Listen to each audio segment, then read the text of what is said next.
त्या कवीने त्याला जे काय वाटतं आहे, त्याच्या ज्या आवडत्या कविता आहेत ते त्यांनी सादर करायच्या.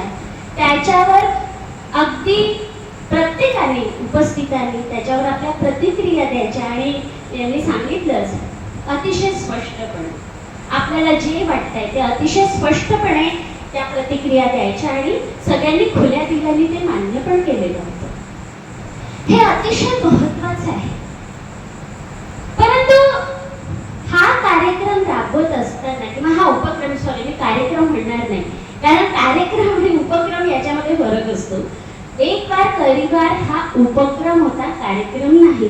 कारण कार्यक्रम हा त्या क्षणापुरता असतो, काही क्षण 1 तास 2 तासापुरता तो कार्यक्रम असतो.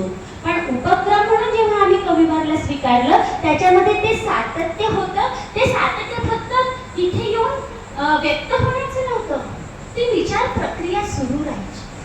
जो कवी तिथे येऊन गेलाय, जो व्यक्त झालाय, त्याच्यावर त्यांच्या प्रतिक्रिया ऐकलेल्या आहेत, त्याच्यानंतरचा त्याचा विकास ही एक प्रकारची प्रक्रिया सुरू राहायची म्हणून तो उपक्रम होता. कविवारचं अत्यंत महत्त्वाचे काही वैशिष्ट्य ते म्हणजे कविवार ही एक संस्था नव्हती.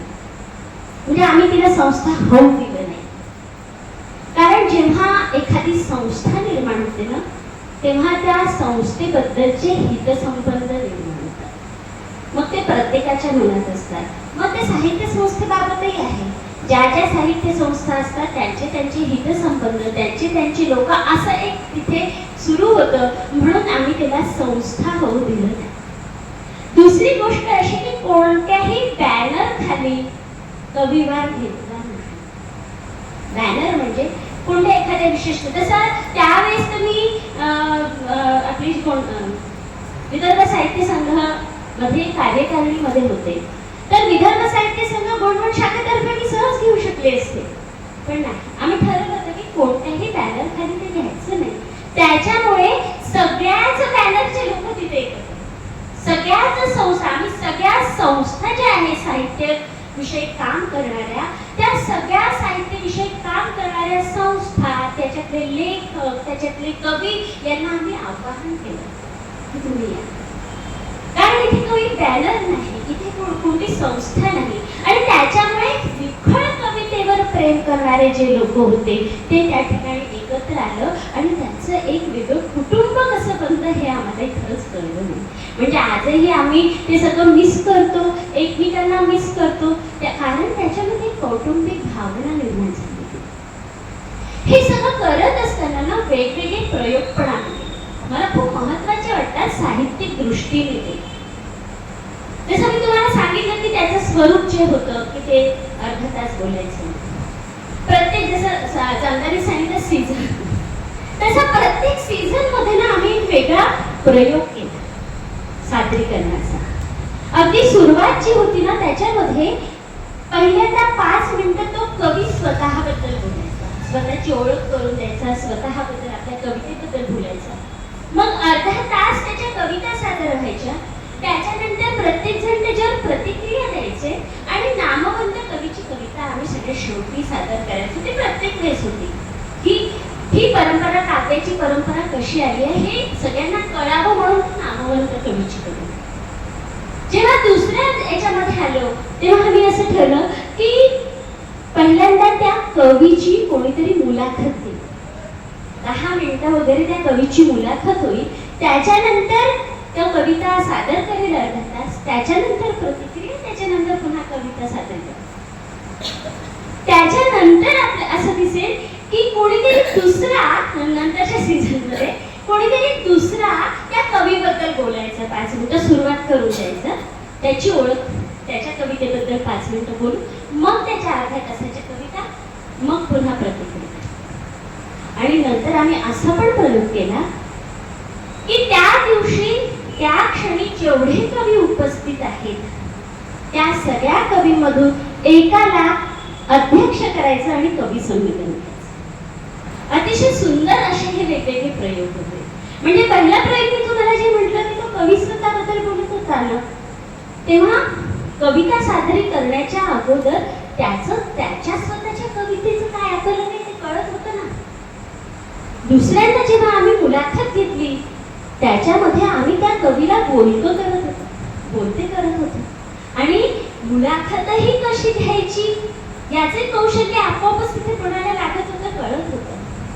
नंतर जेव्हा दुसरं कोणीतरी त्या कवीबद्दल बोलायचं तेव्हा आपल्याला लक्षात येईल की दुसऱ्या कोणाच्या तरी एखाद्याच्या नजरेत त्याची कविता कशी आहे हे तुम्हाला कळत होतं.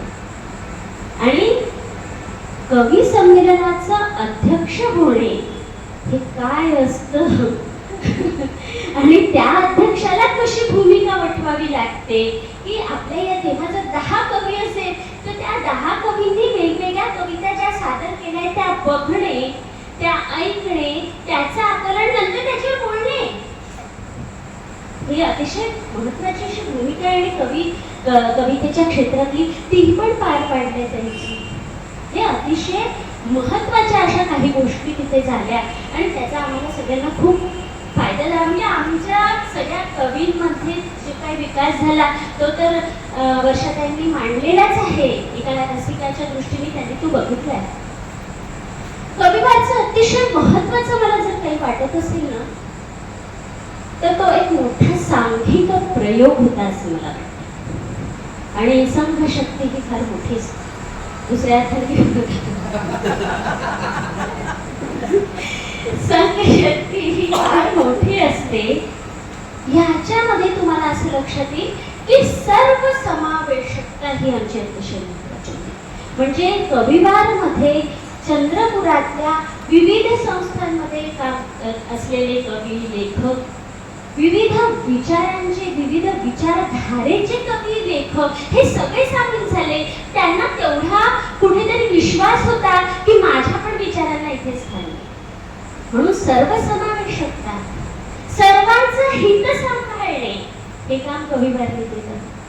सर्वांच्या संमतीने निर्णय घेणे. चांगल्याने सांगितलं की काही छोटंसं पण बदल करायचं असेल, काही करायचं असेल तर पहिल्यांदा सगळ्यांना बसवून त्यांच्या समोर आणि ते मांडायचं आणि मग सर्वांच्या संमतीने ते घडवून आणायचं.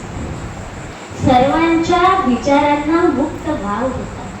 भरभरून बोलत होते सगळेजण आणि सर्वांच्या मतांना सुद्धा अतिशय महत्त्व होतं.